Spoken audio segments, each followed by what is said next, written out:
I was on my way home and had stopped off to get some shopping down at Tesco's nearby, and I'm driving down Buxton Drive, where we are at the moment, and as I was coming down the main entrance to the road, I've noticed that there was something sort of spilling out onto the road. I thought it was like a child or something like that.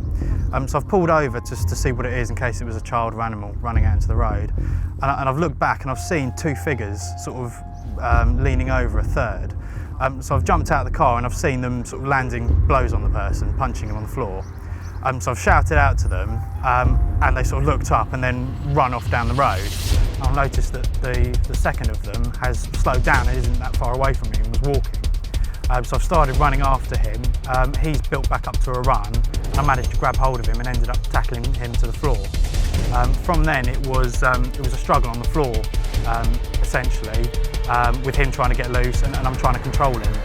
I've identified myself as a police officer to him whilst we were on the floor.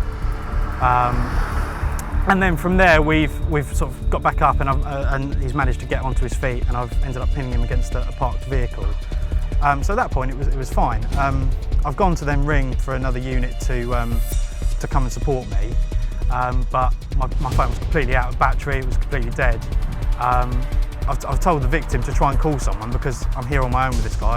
I've got nothing, I can't get hold of anyone. His phone has been stolen by the two people that have run away. So I've ended up trying to play for time. And whilst I'm doing that, the first person has obviously realised his friend isn't following him and has come back.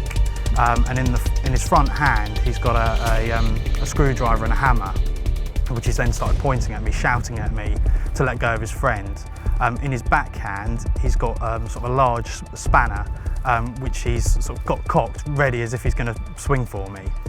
So I'm trying to make as much noise as I can, anything just to disturb neighbours so they can call police. By the end of it, I've been holding on to this guy for about 5 or 6 minutes. I've managed to get the phone off him that he's stolen from the person who's trying to ring for police. And it's got to the point where I've been struggling with this guy for so long that sort of, I couldn't even clench my fists anymore. I was so exhausted. I've been shouting and running, I was completely out of breath. And he's managed to get free and start running back up the road. So I've started following them at the first point, but again I've got no way of telling anyone where I am. It's quite a dark area, I didn't particularly know at the time, so I didn't want to get caught in a position where they've then attacked me and no one knows where I am and I'm lying in a ditch having been hit over the head by a hammer. So I've decided I've got to stay with the person and just make sure that there's some police officers can come and a marked unit can come and deal with it. And the victim recognised them, he knew them both and it seemed that it was quite personal. So I thought if we know who they are, the victim's safe and we've got the property returned, I can let them go and we can pick them up another time. And that's exactly what we've done. It's made me a lot more appreciative of the equipment we have and the way we're trained. You know, if I was a normal member of the public or before I joined the police, I probably wouldn't have acted in that way. But being a police officer, it kind of gives you that confidence to go forward and not only go over and check that the victim's all right, which I think any normal person would do, but to go forward and actually chase the offenders and get a successful result out of it. PC Greg Montier lived up to the highest expectations of me as the Chief Constable for Sussex, and more importantly, the public of Sussex.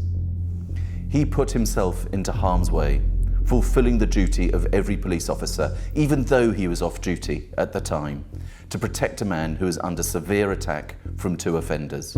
He deserves the highest praise, and I'm so pleased to see the recognition in this awards ceremony today.